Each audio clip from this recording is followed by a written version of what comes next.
Hi guys, இன்னைக்கு வீடியோல cross platform mobile application development எப்படி பண்றது அப்படின்றத பார்க்க போறோம். அதுக்கு என்னென்ன டெக்னாலஜிஸ் தேவை, அது எப்படி கத்துக்கிறது அண்ட் நம்ம இதுக்கான டிமாண்ட் என்ன அப்படின்றது எல்லாமே நம்ம பார்க்க போறோம். இந்த வீடியோ வந்து கம்ப்ளீட்டா ரிசர்ச் அண்ட் ஸ்டாட்டிஸ்டிக்ஸ் எல்லாமே கம்பைன் பண்ணி அண்ட் ரொம்ப இன்டெப்தா டெக்னிக்கலாவுமே நம்ம நிறைய எக்ஸ்பிளைன் பண்ண போறோம். இந்த வீடியோ முடிக்கிற டைம்ல வந்து மொபைல் அப்ளிகேஷன் டெவலப்மெண்ட் என்னன்னே தெரியாம இருந்தா கூட உங்களுக்கு வந்து ஒரு நல்ல ஐடியா கிடைக்கிற மாதிரி நான் வந்து மேக் ஷூர் பண்ணிக்கிறேன்.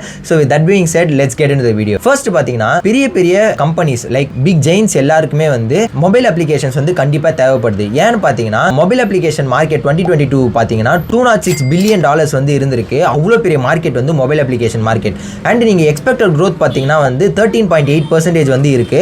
அண்ட் மெயின் ப்ராப்ளம் இந்த அப்ளிகேஷன் கிரியேட் பண்றத பாத்தீங்கன்னா செப்பரேட் ஓஎஸ்க்கு வந்து டிஃப்ரெண்ட் அப்ளிகேஷன் வந்து ரைட் பண்ணணும். ஃபார் எக்ஸாம்பிள் இப்போ ஆண்ட்ராய்டு எடுத்தீங்கன்னா ஆண்ட்ராய்டுக்கு வந்து காட்லின் இல்ல ஜாவா அந்த மாதிரி நீங்க தனி டெக் ஸ்டாக் வந்து யூஸ் பண்ணணும். அதுக்கு வந்து ஆண்ட்ராய்டு ஸ்டுடியோமே வந்து நீங்க கத்துக்கிற மாதிரி இருக்கும். இல்ல எக்ஸ்போ அந்த மாதிரி சிமுலேட்டர்ஸ்லாம் வந்து நீங்க யூஸ் பண்ற மாதிரி இருக்கும். அண்ட் இப்போ iOS எடுத்தீங்கன்னா அதுக்கு வந்து ஒரு டிஃப்ரெண்ட் செட் ஆஃப் சிமுலேட்டர். அதுக்கு வந்து நீங்க தனி டெக் ஸ்டாக் வந்து பார்க்கணும். அதுக்கு வந்து ஷிஃப்ட் இல்ல அப்ஜெக்டிவ் சி இந்த மாதிரி வந்து லாங்குவேஜஸ் கத்துக்கணும். இப்போ ரெண்டுத்துக்குமே வந்து தனித்தனியா ஆப்ஸ் வந்து டெவலப் பண்றோம். இந்த சேம் டைம் வந்து இந்த ஆப்ஸ் வந்து நல்லா பெர்ஃபார்ம் பண்ணும். ஒரு சில செட் ஆஃப் ஆப்ஸ் வந்து நல்லா பெர்ஃபார்ம் பண்ணாது. அந்த டைம்ல தான் வந்து ஆண்ட்ராய்டு வர்சஸ் ஆப்பிள்ன்ற கிளாஷ் எல்லாம் கூட வரும். ஸோ இதுல பாத்தீங்கன்னா வந்து ஒரு பெரிய பிரச்சனை என்னன்னா வந்து சாஃப்ட்வேர் டெவலப்மெண்ட் லைஃப் சைக்கிளோட டைம் வந்து மொத்தமா இன்க்ரீஸ் ஆகும். ஏன்னா 2 தடவை வந்து ஒரே அப்ளிகேஷனை நம்ம வந்து டெவலப் பண்ணோம். இதுக்காக வந்து டெவலப்மெண்ட் காஸ்ட்டுமே வந்து ரொம்ப இன்க்ரீஸ் ஆகும். ஸோ இந்த பாயிண்ட்ல தான் வந்து கிராஸ் பிளாட்ஃபார்ம் அப்ளிகேஷன் டெவலப்மெண்ட் வந்து உள்ள வருது. ஸோ இதை வந்து நம்ம எதை யூஸ் பண்ணி அச்சீவ் பண்ணலாம்னு பார்த்தீங்கன்னா டாட் ப்ரோக்ராமிங் லாங்குவேஜ் யூஸ் பண்ணி வந்து அச்சீவ் பண்ணலாம்.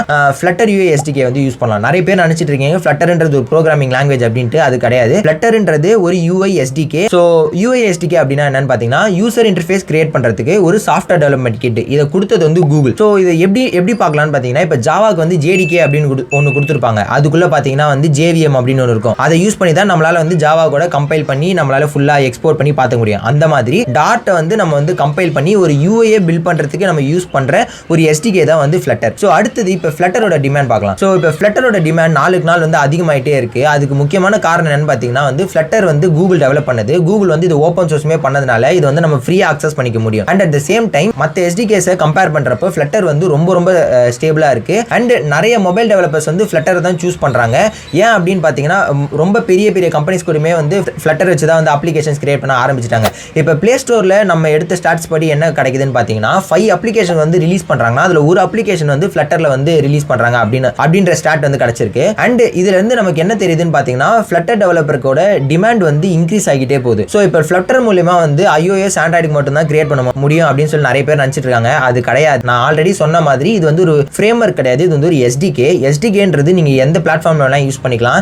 நீங்க ஃப்ளட்டர் வச்சு மேக்ல வந்து அப்ளிகேஷன் கிரியேட் பண்ணலாம், விண்டோஸ்ல கிரியேட் பண்ணலாம், லினக்ஸ்ல கிரியேட் பண்ணலாம், அண்ட் ஈவன் வெப் அப்ளிகேஷன் கூட உங்களால ஃப்ளட்டர் யூஸ் பண்ணி கிரியேட் பண்ண முடியும். இது வந்து நிறைய பேருக்கு தெரியாத ஒரு ஃபேக்ட். ஸோ அதுக்கு அடுத்து பாத்தீங்கன்னா ஃப்ளட்டருக்கு வந்து நம்ம டாட்ன்ற ப்ரோக்ராமிங் லாங்குவேஜ் யூஸ் பண்ணுவோம். இதுல வந்து ஏன் நம்ம யூஸ் பண்றோம்னு பாத்தீங்கன்னா இதுல வந்து ஒரு rich set of widgets and animations எல்லாமே வந்து சப்போர்ட் பண்ணிருப்பாங்க out of the box. So இப்போ வந்து ஃப்ளட்டர் மூலமா நம்ம கிரியேட் பண்ற யூசர் இன்டர்ஃபேஸ் வந்து ரொம்ப ரெஸ்பான்சிவாகவும் நம்மளால பண்ண முடியும். And at the same time வந்து பார்க்கவும் அழகா வைக்க முடியும். இதுக்கு வந்து நம்ம மெட்டீரியல் UI வந்து நம்ம யூஸ் பண்ணோம்னா வந்து ரொம்ப அழகாவும் வந்து பண்ண முடியும். இதுக்கு முக்கியமான காரணம் என்னன்னு பாத்தீங்கன்னா வந்து ஃப்ளட்டரோட ரெண்டரிங் இன்ஜின் தான். ரெண்டரிங் இன்ஜின்ல பாத்தீங்கன்னா வந்து ஸ்கியா அப்படின்னு சொல்லிட்டு ஒரு 2D கிராஃபிக்ஸ் லைப்ரரி யூஸ் பண்ணுவாங்க. இந்த லைப்ரரி தான் வந்து ஃப்ளட்டர்ல இருக்க ஒரு கோடையும் எடுத்து நம்மளோட ஸ்கிரீன்ல இருக்க ஒரு பிக்சலையும் வந்து ரெண்டர் பண்ணும். Since it is created by Google, இது வந்து இந்த அளவுக்கு ஸ்டேபிளா இருக்கு. அவங்க ஆண்ட்ராய்டே ஓன் பண்றப்போ அவங்க கொடுக்குற SDK வந்து எந்த அளவுக்கு ஆப்டிமைஸ்டா இருக்குன்றது நம்மளே புரிஞ்சுக்கலாம். ஸோ நெக்ஸ்ட் வந்து ஃப்ளட்டர்ல இருக்கிற ஒரு முக்கியமான விஷயம் என்னன்னு பாத்தீங்கன்னா hot restart and hot reload அப்படின்னு சொல்லிட்டு ஒரு ஃபங்க்ஷனாலிட்டி இருக்கு. இது வந்து ரியாக்ட் நேட்டிவ்ல இருக்கான்னு எனக்கு தெரியல. பட் ஆனால் ஃப்ளட்டர்ல தான் ஃபர்ஸ்ட் வந்து பார்த்தேன். இது வந்து இப்போ ரியாக்ட்ல பாத்தீங்கன்னா வந்து HMR அப்படின்னு சொல்லிட்டு ஒரு மாடியூல் இருக்கும். அது வந்து ஹாட் மாடியூல் ரீப்ளேஸ்மெண்ட் அப்படின்னு சொல்லிட்டு ஒரு கான்செப்ட் இருக்கு. இதுல என்ன பண்ணுவாங்கன்னா நீங்க ஒரு பட்டன் கிளிக் பண்றப்போ வேற ஒரு கலரை சேஞ்ச் பண்றீங்க அப்படின்னா அந்த கலரை மட்டும் நம்ம சேஞ்ச் பண்ணாம மொத்தமா சேஞ்ச் பண்ணோம்னா வந்து அது வந்து ரீலோட் ஆர் ரிஃப்ரெஷ் அப்படின்னு சொல்லுவோம். இதுவே ஹாட் மாடியூல் ரீப்ளேஸ்மெண்ட் அப்படின்னா அந்த கலர் இருக்க மாடியூலை மட்டும் நம்ம ரீப்ளேஸ் பண்ணுவோம். மொத்த அப்ளிகேஷனுமே வந்து நம்ம ரீஸ்டார்ட் பண்ண மாட்டோம். இந்த ஃபீச்சரை வந்து அவுட் ஆஃப் தி பாக்ஸ் வந்து ஃப்ளட்டர்ல நமக்கு சப்போர்ட் கொடுத்துருக்காங்க. இப்போ ஹாட் ரீலோட் அப்படின்னா என்னன்னு பாத்தீங்கன்னா வந்து உங்களால வந்து ஃபாஸ்டா டெவலப் பண்ண முடியும். நீங்க கோட் அடிக்க உங்களுக்கு வந்து உங்க போன்லயே வந்து அவுட்புட் உடனே மாறிடும். அண்ட் உங்களுக்கு வந்து ஸ்டேட்டை வந்து ப்ரிசர்வ் பண்ணுவாங்க. ஸ்டேட்னா என்னன்னு கேட்டீங்கன்னா ஒரு டேட்டாவை நீங்க வந்து ப்ரிசர்வ் பண்ணி வச்சுப்பீங்க. ஃபார் எக்ஸாம்பிள் நீங்க வந்து ஒரு ஃபார்ம் வந்து ஃபில் பண்றீங்க. அதை சப்மிட் பண்றதுக்கு முன்னாடி நீங்க ரெஃப்ரெஷ் பண்ணிட்டீங்கன்னா எல்லாமே போயிடும் கரெக்டா. அப்போ அந்த நீங்க டைப் பண்ண அந்த டெம்பரவரி டேட்டா இருக்குல்ல, இதுதான் ஸ்டேட் அப்படின்னு சொல்லுவாங்க. இதை நம்ம ப்ரிசர்வ் பண்றதுக்குமே வந்து ஃப்ளட்டர்ல வந்து ஆப்ஷன்ஸ் கொடுத்துருக்காங்க. அண்ட் இப்போ ஹாட் ரீஸ்டார்ட் அப்படின்னு ஒன்று இருக்கும். ஹாட் ரீஸ்டார்ட் அப்படின்னு என்னன்னு பாத்தீங்கன்னா ஃபார் எக்ஸாம்பிள் நீங்க வந்து இந்த அப்ளிகேஷன் வந்து க்ளோஸ் பண்ணிட்டீங்க நீங்க யூஸ் பண்ற அப்ளிகேஷன். அப்ளிகேஷனை. நெக்ஸ்ட் டைம் நீங்க வரப்போ அந்த அப்ளிகேஷன் வந்து ஹோம் ஸ்கிரீனுக்கு போகாம நீங்க ஃபார் எக்ஸாம்பிள் வாட்ஸ்அப்ல வந்து இப்போ ஸ்டேட்டஸ் பாக்குறீங்கன்னு வச்சுக்கோங்களேன், அதை க்ளோஸ் பண்ணிட்டீங்க, திருப்பி நீங்க அந்த அப்ளிகேஷன் ஓபன் பண்ணீங்கன்னா அந்த அப்ளிகேஷன்ல நீங்க ஸ்டேட்டஸ் வந்து கரெக்டா லோட் ஆகும். உங்களோட கடைசி ஸ்கிரீன் என்னன்னு பார்த்து அதே இடத்துல இருந்து நீங்க ரெஸ்யூம் பண்ற மாதிரி வந்து இந்த ஒரு சப்போர்ட் கொடுத்துருப்பாங்க. இதுதான் வந்து நம்ம ஹாட் ரீஸ்டார்ட் அப்படின்னு சொல்லுவோம். இது வந்து அவுட் ஆஃப் த பாக்ஸே ஃப்ளட்டர்ல வந்து சப்போர்ட் இருக்கு. இவ்வளவு அட்வான்டேஜஸ் இருக்கிறதுனால ஃப்ளட்டர் வந்து ஸ்டார்ட் அப்ஸ் முக்காவாசி பேர் வந்து யூஸ் பண்ண ஆரம்பிச்சிட்டாங்க. அண்ட் ஒரு ஸ்டாட்டிஸ்டிக்ஸ் படி நமக்கு என்ன தெரியுதுன்னு பாத்தீங்கன்னா 2023ல மட்டும் 13,887 கம்பெனிஸ் வந்து ஃப்ளட்டர் யூஸ் பண்ணி அப்ளிகேஷன் டெவலப் பண்ணிருக்காங்க. இதுல பாத்தீங்கன்னா அதிகமான பெர்சன்டேஜ் வந்து இந்தியன் ஆப்ஸ் தான் வந்து கிரியேட் பண்ணிருக்காங்க. லிட்டரலி வந்து ஒரு 21.48% வரைக்குமே வந்து இந்தியன் அப்ளிகேஷன் தான் இருக்கு. ஆனா யூஎஸ் அப்ளிகேஷன்ஸ் பாத்தீங்கன்னா வந்து 17.26% தான் இருக்கு. இதுல இருந்து என்ன நமக்கு கிளியரா கன்வே ஆகுதுன்னு பாத்தீங்கன்னா இந்தியால வந்து ஃப்ளட்டர் டெவலப்பர்ஸ்க்கு டிமாண்ட் அதிகமாயிட்டே இருக்கு. நிறைய பேர் வந்து ஃப்ளட்டர் அடாப்ட் பண்ண ஆரம்பிச்சிட்டாங்க. அண்ட் என்ன கேட்டீங்கன்னா one of the biggest open source community after Linux பாத்தீங்கன்னா வந்து ஃப்ளட்டருக்கு தான் இருக்காங்க. ஏன்னா வந்து ஃப்ளட்டரோட டெவலப்பர்ஸ் எல்லாருமே வந்து ஆக்டிவா அந்த எஸ்டிகேக்கே வந்து கான்ட்ரிபியூட் பண்ண ஆரம்பிச்சிட்டாங்க. ஃப்ளட்டர் டெவலப்மெண்ட் எடுத்தீங்கன்னா உங்களுக்கு வந்து பெரிய ஸ்கோப் இருக்கு. இப்போ வந்து நம்ம ப்ரோக்ராமிங் ஆஸ்பெக்ட்ல என்னென்னலாம் கவர் பண்ண போறோம் அப்படின்றத பார்த்துடலாம். ஃபர்ஸ்ட் வந்து இப்போ டார்ட் ப்ரோக்ராமிங் லாங்குவேஜ்ல வந்து நீங்க சின்டாக்ஸ் வந்து கத்துக்கணும். சின்டாக்ஸ் என்னன்னு பாத்தீங்கன்னா வந்து டேட்டா டைப்ஸ் கத்துக்கங்க, அதுக்கப்புறம் வந்து வேரியபிள்ஸ், ஃபங்க்ஷன்ஸ், அதுக்கப்புறம் வந்து கண்டிஷனல்ஸ், கண்ட்ரோல் ஃப்ளோ எல்லாமே வந்து நல்லா கத்துக்கோங்க. அதுக்கப்புறம் வந்து ஃப்ளட்டரோட பேசிக்ஸ் வந்து நீங்க கத்துக்கணும். இப்போ ஃப்ளட்டரோட பேசிக்ஸ் பாத்தீங்கன்னா வந்து ஃப்ரேம்வொர்க் நல்லா புரிஞ்சுக்கோங்க அண்ட் கம்போனன்ட்ஸ் எப்படி கிரியேட் பண்றதுன்னு கத்துக்கோங்க. அதுக்கு அடுத்தது விஜெட்ஸ் அப்படின்னு ஒன்று இருக்கு. விஜெட்ஸ் தான் வந்து building blocks for creating a UI. அதுக்கப்புறம் வந்து இந்த விஜெட்ஸ் வந்து எப்படி ஒரு விஜெட் ட்ரீல வந்து ரெப்ரசென்ட் பண்றது அப்படின்றத புரிஞ்சுக்கோங்க. அதுக்கப்புறம் விஜெட் லைப்ரரி சிலது இருக்கு. அதுல வந்து ஒரு சில முக்கியமான விஷயம் வந்து நீங்க பார்க்கணும். என்னன்னு பாத்தீங்கன்னா லேஅவுட்ஸ் வந்து நல்லா கத்துக்கோங்க. அதுக்கப்புறம் இன்புட் எப்படி வாங்குறதுன்னு கத்துக்கோங்க. அதுக்கப்புறம் நேவிகேஷன் ரொம்ப முக்கியம். ஃபார் எக்ஸாம்பிள் இப்போ பேக் ஸ்வைப் பண்ணோம்னா அது வந்து எப்படி வந்து உங்களோட அப்ளிகேஷன் ரெஸ்பாண்ட் பண்ணணும். ஏன்னா வந்து பேக் ஸ்வைப்ன்றது ஆண்ட்ராய்டு இல்ல iOS-ஓட ஒரு ஃபீச்சரா இருக்கும். அதுக்கு வந்து உங்க அப்ளிகேஷன் எப்படி ரெஸ்பாண்ட் பண்ணணும் அப்படின்றத நீங்க கத்துக்கோங்க. அதுக்கப்புறம் வந்து ஸ்டைல் பண்றது ஆப்வியஸ்லி நீங்க கத்துக்கிட்டாங்க. அதுக்கு வந்து நீங்க மெட்டீரியல் யூஸ் பண்ணலாம். அதுக்கு அடுத்து வந்து லேஅவுட் அண்ட் நேவிகேஷன் ரொம்ப முக்கியம். லேஅவுட்ல பாத்தீங்கன்னா வந்து நிறைய டைப்ஸ் ஆஃப் லேஅவுட் இருக்கு. ஃபர்ஸ்ட் வந்து கண்டெய்னர். கண்டெய்னர்னா என்னதுன்னா உங்களோட அப்ளிகேஷன்ல நீங்க டைப் பண்ற கண்டென்ட்லாம் வந்து அந்த ஸ்கிரீனை விட்டு தாண்டி போகாம அந்த கண்டெய்னரே வந்து பாத்துக்கும். அது வந்து பெரிய ஸ்கிரீனா இருந்தாலும் சரி சின்ன ஸ்கிரீனா இருந்தாலும் சரி அந்த கண்டெய்னர் வந்து பாத்துக்கும். அதுக்கு அடுத்து அந்த கண்டெய்னர்ல வந்து நீங்க ரோஸ் அண்ட் காலம்ஸா வந்து வைக்கணும்னு நினைச்சீங்கன்னா ரோஸ் அண்ட் காலம்ஸ்னே வந்து சில லேஅவுட்ஸ் இருக்கு. அதை யூஸ் பண்ண கத்துக்கோங்க. அதுக்கு அடுத்தது வந்து ஸ்டாக்ஸ் ஒன்று இருக்கு. ஸ்டாக்ஸ்னா வந்து ஒரு இமேஜுக்கு மேலே இன்னொரு இமேஜ் வைக்க போறீங்க இல்ல ஒரு டிவிஷனுக்கு மேலே இன்னொரு டிவிஷன் வைக்க போறீங்கன்னா அது ஸ்டாக்ஸ்னு சொல்லுவோம். அதுக்கப்புறம் எக்ஸ்பாண்டட் அப்படின்னு ஒன்று இருக்கு. இதெல்லாம் வந்து கத்துக்கோங்க. அதுக்கப்புறம் எப்படி நேவிகேட்டர் யூஸ் பண்றதுன்னு கத்துக்கோங்க. ஃபார் எக்ஸாம்பிள் நீங்க வந்து இப்போ Telegram or some other banking application வந்து நீங்க ரீசென்ட் ஆப்ஸ் போனீங்கன்னா அதுல இருக்க கண்டென்ட் எல்லாமே பிளாக் கலர்ல மாத்திடுவாங்க. இதெல்லாம் வந்து நேவிகேஷன் யூஸ் பண்ணி தான் அச்சீவ் பண்ண முடியும். அதுக்கு அடுத்தது ஸ்டேட் மேனேஜ்மெண்ட் கண்டிப்பா கத்துக்கணும். இதுக்கு வந்து சில ஸ்டேட் மேனேஜ்மெண்ட்டுக்கு ஒரு சில சொல்யூஷன்ஸ் இருக்கு. ப்ரொவைடர்னு ஒன்று இருக்கு. அதுக்கப்புறம் ரிவர் பாடுன்னு ஒன்று இருக்கு. பிளாக் இருக்கு. அதுக்கப்புறம் வந்து செட் ஸ்டேட் அப்படின்னு ஒன்று இருக்கு. இல்ல ரிடக்ஸ் கூட இருக்கு. இதெல்லாம் யூஸ் பண்ணி உங்களால வந்து ஸ்டேட் மேனேஜ்மெண்ட் கத்துக்க முடியும். நீங்க வந்து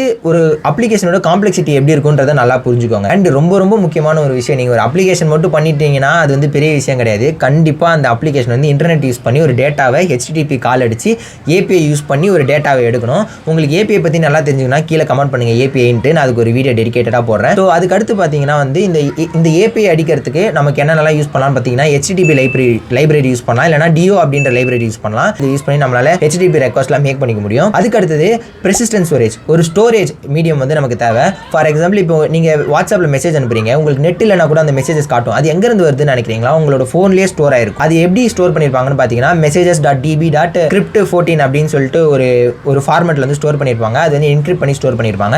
இந்த மாதிரி எப்படி நீங்க ஸ்டோர் பண்ணி அதையே வந்து நீங்க ரிட்ரீவ் பண்ணி யூஸ் பண்றத கத்துக்கோங்க. இதுக்கு மோஸ்ட் ப்ராபபிலி வந்து SQLite வந்து யூஸ் பண்ணுவாங்க.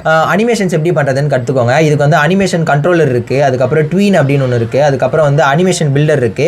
இதெல்லாம் எப்படி யூஸ் பண்றதுன்னு கத்துக்கோங்க. அடுத்து பாத்தீங்கன்னா வந்து ஃபயர்பேஸ் இன்டெகிரேஷன். இப்போ ஃபயர்பேஸ் இன்டெகிரேஷன் ரொம்ப இம்பார்ட்டன்ட். ஏன் அப்படி சொல்றேன்னு பாத்தீங்கன்னா நிறைய பேர் வந்து நிறைய அப்ளிகேஷன்ஸ் வந்து டெவலப் பண்ணுவாங்க. அதுக்கு வந்து பேக் எண்ட் எழுதணும். பட் ஆனால் பேக் எண்ட் வந்து ஒரு மொபைல் ஆப்லேயே வந்து நீங்க எழுதினீங்கன்னா அதற்கு CPU இன்டென்சிவா இருக்கும். அதனால பேக் எண்ட் எல்லாம் வந்து ஒரு சர்வர்ல வந்து லோட் பண்றதுக்கு நீங்க வந்து ஃபயர்பேஸ் யூஸ் பண்ணலாம். இதுக்கு வந்து Zoho Catalyst கூட நீங்க யூஸ் பண்ணலாம். ஏன் நான் ஃபயர்பேஸ் சஜஸ்ட் பண்றேன்னு பாத்தீங்கன்னா ஃபயர்பேஸ்ல வந்து அவுட் ஆஃப் த பாக்ஸ் வந்து AdMob அப்படின்னு ஒரு சப்போர்ட் கொடுத்திருப்பாங்க. அதாவது மொபைல்ல நீங்க ஆட்ஸ் போடுறதுக்கு சப்போர்ட் கொடுத்திருப்பாங்க. டைரக்டா நீங்க அதை எடுத்து பிளக் பண்ணிட்டீங்கன்னா உங்களோட அப்ளிகேஷனை நீங்க உடனே மானிட்டைஸ்மே பண்ணிக்க முடியும். நான் வந்து இதை வந்து ஒரு 9th ஸ்டாண்டர்ட் பண்றப்ப இதெல்லாம் பண்ணி பார்த்திருக்கேன். அதனால எனக்கு இந்த எக்ஸ்போஷர்னால என்னால சஜஸ்ட் பண்ண முடியுது. அதுக்கு அடுத்தது பேக்கேஜ் மேனேஜ்மெண்ட். இப்போ வந்து நீங்க பைத்தான்ல வந்து பிப் அப்படின்னு ஒரு பேக்கேஜ் மேனேஜர் யூஸ் பண்ணுவீங்க. இப்போ Node.js எடுத்தீங்கன்னா NPM அப்படின்ற பேக்கேஜ் மேனேஜர் யூஸ் பண்ணுவீங்க.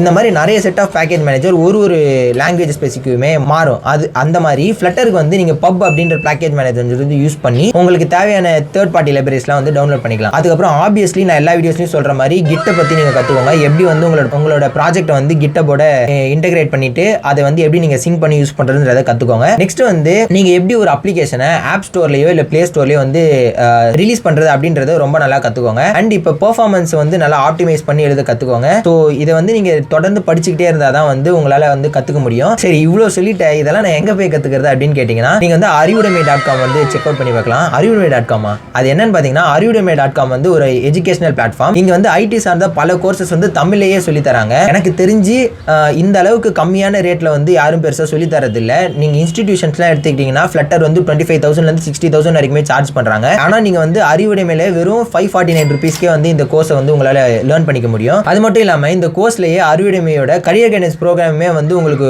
இன்டெகிரேட்டடாக கிடச்சிரும். கரியர் கைடன்ஸ் ப்ரோக்ராமில் ஃபைனல் இயர் ஸ்டூடெண்ட்ஸ்க்கு கேம்பஸ் இன்டர்வியூவில் செலக்ட் ஆனால் என்ன பண்ணணும், இல்லை இண்டஸ்ட்ரியில் ஒரு நான் ஐடி கை வந்து நான் ஐடி கைக்கும் இல்லை ஒரு ஐடி கைக்கும் வந்து சேம் சேலரி தான் கொடுப்பாங்களா, இல்லை நீங்கள் வந்து நான் ஐடியிலேருந்து ஐடிக்கு எப்படி மூவ் ஆகலாம், அது வந்து எவ்வளோ கஷ்டமாக இருக்கும், இல்லை ஃப்ரெஷர் வந்து ஸ்ட்ரெயிட்டாகவே ஆன் சைட்லாம் போக முடியுமா, ஒரு லே ஆஃப் டைம்லையோ ரெசிஸ்டன்ட் டைம்லையோ எப்படி நீங்கள் வந்து ஜாப் எடுக்கிறது, அண்ட் கெரியர் க்ரோத்தில் வந்து நீங்கள் ஆன் சைட்டுக்கு ஃபோக்கஸ் பண்ணணுமா இல்லை வந்து ஹையராக வந்து டெசிக்னேஷன் போகணுமா அப்படின்ற டிசிஷன் எடுக்கிறதுக்கும் இந்த மாதிரி பல கேள்விக்கு வந்து இண்டஸ்ட்ரி எக்ஸ்பீரியன்ஸ் இருக்க எக்ஸ்பர்ட்ஸ் வச்சு கெரியர் ப்ரோக்ராம் வந்து டிசைன் பண்ணியிருக்காங்க. அண்ட் கெரியர் கைடன்ஸ் ப்ரோக்ராமுக்கு வந்து இந்த கோர்ஸோட சேர்ந்தே உங்களுக்கு வந்துடும். ஆக்சுவலாக இந்த கோர்ஸோட ஒரிஜினல் பிரைஸ் பார்த்தீங்கன்னா 12,400 rupees. பட் ஆனால் Flutter 95 கூப்பன் கோட் யூஸ் பண்ணீங்கன்னா உங்களுக்கு 95% ஆஃபரில் வந்து 549க்கு உங்களால் இந்த கோர்ஸ் வந்து அக்சஸ் பண்ணிக்க முடியும். ஆனால் இந்த கூப்பன் வந்து 3 டேஸ்க்கு மட்டும் தான் வேலிடா இருக்கும். அதுக்கு மேலே நீங்கள் யூஸ் பண்ணீங்கன்னா கூப்பன் வந்து எக்ஸ்பயர் ஆகிடும். ஒன்ஸ் இந்த கூப்பன் எக்ஸ்பயர் ஆயிடுச்சுன்னா பிரைசஸ்லாம் வந்து நார்மல் ரேட்டுக்கே போயிடும். ஸோ இந்த ஆஃபர் இருக்கும்போதே நீங்கள் வாங்கிக்கோங்க. ஏன் இதை சொல்கிறேன்னா, இந்த கோர்ஸ்க்கு வந்து லைஃப் டைம் அக்சஸ் இருக்குது. உங்களுக்கு வந்து ஃபியூச்சரில் Flutter படிக்கணும்னு நினச்சா நீங்கள் இப்போ கிளைம் பண்ணி வச்சுக்கிட்டீங்கன்னா உங்களால் 11,800 rupees வந்து சேவுமே பண்ண முடியும். இது ஒரு ஆன்லைன் கோர்ஸ் அப்படின்றதுனால நீங்கள் பே பண்ண உடனே வந்து உங்களுக்கு வந்து கோர்ஸ் அன்லாக் ஆகிடும். நீங்கள் உடனே படிக்க ஸ்டார்ட் பண்ணிடலாம். இந்த கோர்ஸில் இருக்க மிகப்பெரிய ப்ளஸ் என்னன்னு பார்த்தீங்கன்னா, நீங்கள் ஒரு ஸ்பெசிஃபிக் டைமில் தான் கிளாஸ் அட்டன் பண்ணணும் அப்படின்றது கிடையாது. இது வந்து ஒரு பிகினர் ஃப்ரெண்ட்லியான ஒரு கோர்ஸ். உங்களுக்கு எதுவுமே தெரியலனா கூட உங்களுக்கு கிளாஸ்லேருந்து எல்லாமே சொல்லி கொடுத்து உங்களை ஒரு ஆப் வந்து பில்ட் பண்ண சொல்லி தருவாங்க. அதுவும் இல்லாமல் இங்கே வந்து தியரட்டிக்கல் பார்ட்டை விட ப்ராக்டிக்கல் பார்ட் தான் ரொம்ப அதிகமாக இருக்கும். ஸோ ஆன் த கோல் வந்து நீங்கள் நிறைய கற்றுப்பீங்க. நீங்கள் வந்து ப்ரோக்ராமிங் பண்ணிட்டே Flutter கற்றுக்கிறதுனால உங்களால் ஈஸியாக வந்து புரிஞ்சுக்க முடியும். அண்ட் இது மட்டும் இல்லாமல் உங்களுக்கு வந்து 4,500 rupeesக்கான கிஃப்ட் கூப்பனுமே வந்து கொடுத்துருவாங்க. இவங்களோட ஃபியூச்சர் கோர்சஸ் நீங்கள் பை பண்ணுறதுக்குமே வந்து இதை யூஸ் பண்ணிக்கலாம். அது மட்டும் இல்லாமல் கோர்ஸ் கம்ப்ளீஷன் சர்டிஃபிகேட்டும் இருக்கும். And at the same time 8 bonus articles வந்து உங்களுக்கு தருவாங்க. ஈவன் ஒரு ஃபைனல் ப்ராஜெக்ட் கூட இந்த கோர்ஸ்லேயே இருக்கு. நீங்கள் வந்து ஃபைனல் இயர் ப்ராஜெக்ட்லாம் தேடிட்டு இருந்தீங்கன்னா உங்களுக்கு கோர்ஸுமே படிச்ச மாதிரி இருக்கும். உங்களுக்கு வந்து ஒரு ப்ராஜெக்ட் பில்ட் பண்ண மாதிரியே இருக்கும். அது நீங்களே பில்ட் பண்ண மாதிரி இருக்கும். ஸோ கோர்ஸ் வாங்குறதுக்கு 80,000 60,000 இந்த மாதிரி நிறைய செலவாகும். அதுக்கு பதிலாக நீங்கள் இதையே வந்து சூஸ் பண்ணி பார்க்கலாம். அண்ட் இது வரைக்கும் இந்த கோர்ஸ்ல 325 ஸ்டூடெண்ட்ஸ் வந்து ஜாயின் பண்ணிருக்காங்க. அட் த சேம் டைம் 4.8 ரேட்டிங்மே வந்து மெயின்டைன் பண்ணிருக்காங்க. நீங்க Flutterல ஒரு புக் வாங்கணும்னா கூட அது வந்து 2,000 rupees வந்து செலவாகும். அது இங்கிலீஷ் ஆத்தர் தான் வந்து எழுதியிருப்பாங்க. நீங்க தமிழ்லயே வந்து ஒரு வீடியோ கோர்ஸா கத்துக்கணும்னு நினைச்சீங்கன்னா 549க்கு கிடைக்கிறது எனக்கு தெரிஞ்சு ரொம்ப பெரிய விஷயம். ஸோ நிறைய பேர் வந்து ஆன்லைன் டைம்ல வந்து கிளாஸ் அட்டன் பண்ணியிருப்பீங்க. உங்களுக்கே தெரியும் லைவ் கிளாஸஸ்னால எவ்வளவு பிரச்சனை இருக்குன்ட்டு.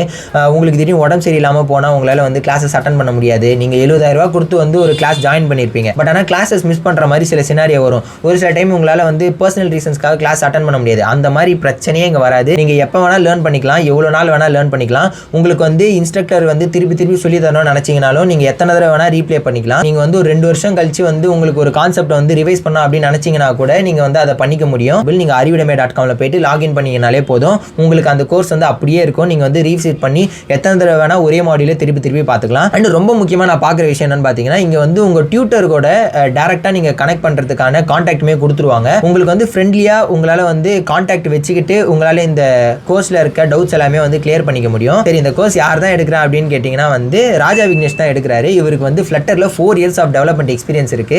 இந்த அளவுக்கு எக்ஸ்பீரியன்ஸ் இருக்கவங்க ஒரு Flutter டெவலப்மெண்ட் எடுத்தாங்கன்னா எந்த அளவுக்கு இன்டெப்தா எடுக்க முடியும் அப்படின்றத யோசிச்சு பாருங்க. இவர் தான் வந்து உங்களுக்கு இந்த எஜுகேஷன் பிளாட்ஃபார்ம்ல இந்த கோர்ஸ் வந்து சொல்லி தர போறாரு. எனக்கு தெரிஞ்சு இதை விட பெட்டர் பிளேஸ்ல Flutter டெவலப்மெண்ட்டுக்கு வேற எங்கேயும் வந்து கோர்சஸ் இல்ல.